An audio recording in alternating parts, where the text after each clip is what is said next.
Hello commerce students, 100 Learning welcomes you all. Economics important questions already பார்த்துட்டோம். அந்த சீரியஸ்ல இப்போ அக்கவுண்டன்சிக்கான important questions தான். ஆனா அதுக்கு முன்னாடி வெயிட்டேஜ் கால்குலேஷன்ஸ் பார்த்துறணும் இல்லையா? அங்க உங்களுக்கு டாப் மார்க் கேட்கிற சாப்டர்ஸ் வந்து நான் ரவுண்ட் பண்ணி வச்சிருக்கேன். இந்த ஸ்கிரீன்ஷாட் பண்ணிக்கோங்க. நீங்க ப்ரிப்பரேஷன் ஸ்டார்ட் பண்ணும்போது கண்டிப்பா இந்த ஆர்டர்ல படிச்சுட்டு போனீங்க அப்படின்னா நம்மளால லெஸ் டைம்ல ஈஸியா நிறைய மார்க் ஸ்கோர் பண்ணிட முடியும். அண்ட் 11th உள்ள 11, 12 and 13 சாப்டர்ஸ் இங்கே நான் லிஸ்ட் பண்ணியிருக்கேன். இது எல்லாத்தையும் நீங்க ஸ்கிரீன்ஷாட் பண்ணி வச்சுக்கோங்க. ப்ரிப்பரேஷன் ஸ்டார்ட் பண்ணும்போது இந்த கொஸ்டின்ஸ்க்கு வெரி ஃபர்ஸ்ட் ப்ரையாரிட்டி கொடுத்து கம்ப்ளீட் பண்ணிட்டு அதுக்கப்புறமா நீங்க என்ன படிக்கிறீங்களோ அது எல்லாத்தையும் படிச்சுக்கோங்க. இது மட்டும் இல்லாம நம்மளுக்கு 2 marks and 3 marks theory questions எல்லாம் இருக்கும் இல்லையா, குட்டி குட்டி ப்ராப்ளம்ஸ் எல்லாம் இருக்கும் இல்லையா, அது எல்லாத்தையும் நான் உங்களுக்கு இந்த வீடியோவோட கமெண்ட்ல பின் பண்றேன். இதுக்கு மேல 11 and 12 உள்ள Tamil medium and English medium ஸ்டூடெண்ட்ஸ்க்கு மினிமம் லேர்னிங் மெட்டீரியல் இருக்கும் இல்லையா, அதையும் இந்த வீடியோக்கு கீழே நான் பின் பண்றேன்.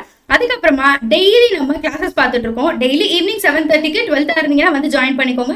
அண்ட் 11th இருந்தீங்கன்னா 8 o'clock வந்து ஜாயின் பண்ணிக்கோங்க. நம்ம டெய்லி படிக்கலாம். அது போக உங்களுக்கு என்ன சப்போர்ட் வேணும் இல்ல எந்த இடத்துல கிளாரிட்டி வேணும்னாலும் நீங்க கமெண்ட்ல உங்களோட ஸ்டாண்டர்ட் அண்ட் சப்ஜெக்ட் உங்களுக்கு அதுல என்ன பர்டிகுலர் நீட் இருக்கு அப்படிங்கறத எனக்கு தெரியப்படுத்துங்க. கண்டிப்பா அதை நம்ம கிளியர் பண்ணி தட்டி தூக்கிடலாம்.